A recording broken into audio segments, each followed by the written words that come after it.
السلام علیکم۔ S an Islamic history میں خوش آمدید۔ بسم اللہ الرحمن الرحیم۔ حضرت موسیٰ علیہ السلام کے دور میں ایک عورت ہوا کرتی تھی جو کہ انتہا کی بدکار اور انتہا کی خوبصورت بھی تھی۔ وہ اتنی زیادہ خوبصورت تھی کہ کوئی بھی مرد اسے دیکھ کر اس سے برائی کیے بغیر نہیں جاتا تھا۔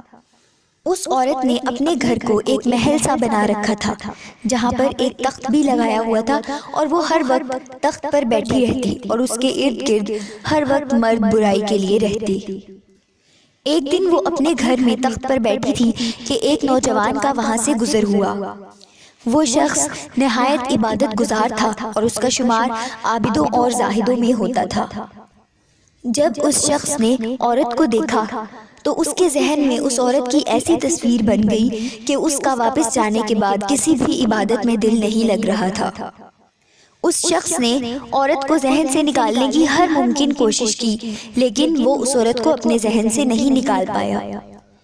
جب وہ شخص کسی بھی طریقے سے اس عورت کو اپنے ذہن سے نہیں نکال پایا تو اس شخص نے رقم جمع کرنا شروع کر دی اور اس نے اتنی رقم جمع کر لی کہ جس سے وہ اس عورت کے قریب جا سکتا تھا۔ وہ شخص پیسے لے کر اس عورت کے گھر میں جا پہنچا اور تخت کے قریب بیٹھتے ہوئے اسے خیال آیا کہ میں نے اپنی ساری زندگی اللہ کی عبادت میں گزار دی ہے اور اگر آج یہ برائی کرتے ہوئے مجھے موت آ گئی تو میں اپنے اللہ کو کیا منہ دکھاؤں گا۔ یہ خیال آتے ہی نوجوان کا جسم خوف سے کانپنے لگ گیا اور اس نے اس عورت سے کہا کہ مجھے کسی ضروری کام سے جانا ہے۔ تو عورت نے پوچھا تم جس کام کے لیے آئے ہو وہ تو کرتے جاؤ۔ لیکن اس نوجوان نے صاف صاف منع کر دیا۔ عورت کے بار بار اصرار کرنے پر اس نوجوان نے عورت سے کہا کہ میں نے اپنی ساری زندگی اللہ کی عبادت میں گزاری ہے، میں آج یہ برائی کبھی نہیں کروں گا۔ جب نوجوان وہاں سے چلا گیا تو عورت کے دل میں یہ خیال آیا کہ میں اتنی حسین و جمیل ہوں، کوئی بھی نوجوان میرے پاس آتا ہے تو وہ مجھ سے برائی کیے بغیر نہیں رک سکتا۔ یہ کیسا نوجوان تھا کہ یہ میرے خوبصورت ہونے کے باوجود بھی اللہ کے ڈر سے میرے قریب نہیں آ سکا۔ یہ خیال بار بار اس خوبصورت لڑکی کو تنگ کر رہا تھا اور اس خیال کی وجہ سے اس خوبصورت لڑکی نے کہا کہ میں آج کے بعد یہ کام چھوڑ دوں گی اور اللہ سے توبہ کر لوں گی۔ اس عورت نے سوچا کہ وہ حضرت موسیٰ علیہ السلام کے پاس جائے گی جو کہ اللہ کے نبی ہیں اور جا کے ان سے پوچھے گی کہ کیا میرے جیسی بدکار عورت کے لیے بھی اللہ تعالیٰ کے ہاں کوئی توبہ کی گنجائش ہے۔ جب وہ عورت حضرت موسیٰ علیہ السلام کے پاس گئی تو وہ لوگوں کو تعلیم دے رہے تھے۔ اس عورت نے اس مجمع میں سے کسی ایک شخص سے کہا کہ حضرت موسیٰ علیہ السلام سے کہو کہ فلاں عورت ان سے ملنے آئی ہے۔ اس شخص نے بھرے مجمع کے سامنے حضرت موسیٰ علیہ السلام سے کہہ دیا کہ وہ عورت آپ سے ملنا چاہتی ہے، جس پر حضرت موسیٰ علیہ السلام کو سخت غصہ آیا اور حضرت موسیٰ علیہ السلام نے کہا کہ جاؤ اس عورت سے کہہ دو کہ میں اس سے ملنا نہیں چاہتا۔ جب اس عورت کو پتہ چلا کہ حضرت موسیٰ علیہ السلام اس سے ملنا نہیں چاہتے تو وہ عورت ٹوٹے ہوئے دل کے ساتھ اپنے گھر واپس آ گئی۔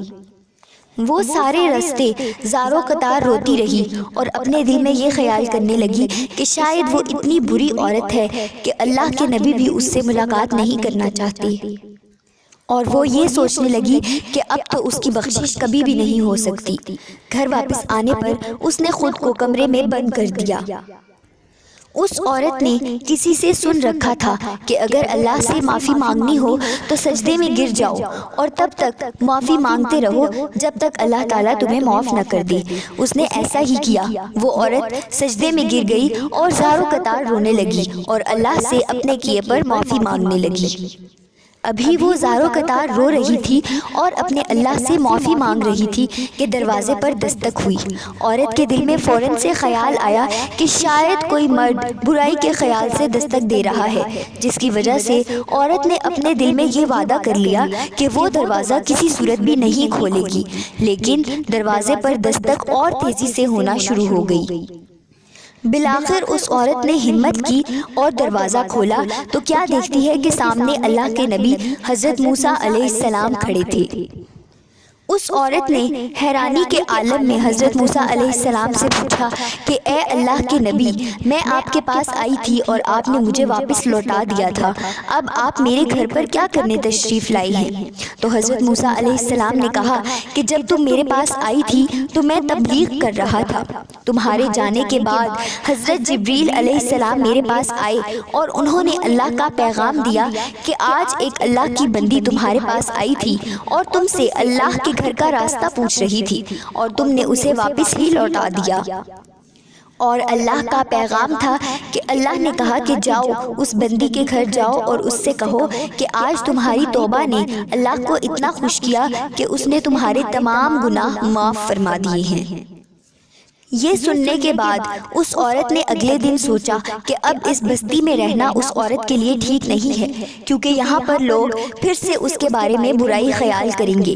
اس لیے اس عورت نے اس بستی کو چھوڑ دیا اور ایسی جگہ تلاش کرنے لگی جہاں پر اسے وہی نوجوان ملے جس کی وجہ سے اس عورت نے توبہ کی تھی۔ جب وہ عورت اس نوجوان کو ڈھونڈتے ہوئے اس کے گھر پہنچی تو اسے پتہ چلا کہ وہ نوجوان ابھی عبادت میں مصروف ہے، اور جیسے ہی عبادت سے فارغ ہو جائے گا تو اس کی ملاقات اس نوجوان سے کروا دی جائے گی۔ وہ عورت اس گھر کے صحن میں بیٹھ گئی اور اس نوجوان کا انتظار کرنے لگی۔ اس نوجوان نے عبادت کے بعد جب اس عورت کو اپنے صحن میں بیٹھے ہوئے پایا تو اس نوجوان نے خیال کیا کہ شاید یہ عورت پھر سے میرا ایمان کمزور کرنے چلی آئی ہے، جس کے خوف سے وہ نوجوان زمین پر گرا اور اس کی موت ہو گئی۔ اس عورت نے نوجوان کے گھر والوں کو بتایا کہ پہلے میں ایک بہت ہی گناہگار عورت تھی، لیکن اس نوجوان کی وجہ سے مجھے اللہ نے ہدایت عطا کی ہے۔ اس عورت کو بتایا گیا کہ اس نوجوان کا ایک بڑا بھائی بھی ہے، اگر وہ چاہیں تو آپ اس کے نکاح میں آ سکتی ہیں۔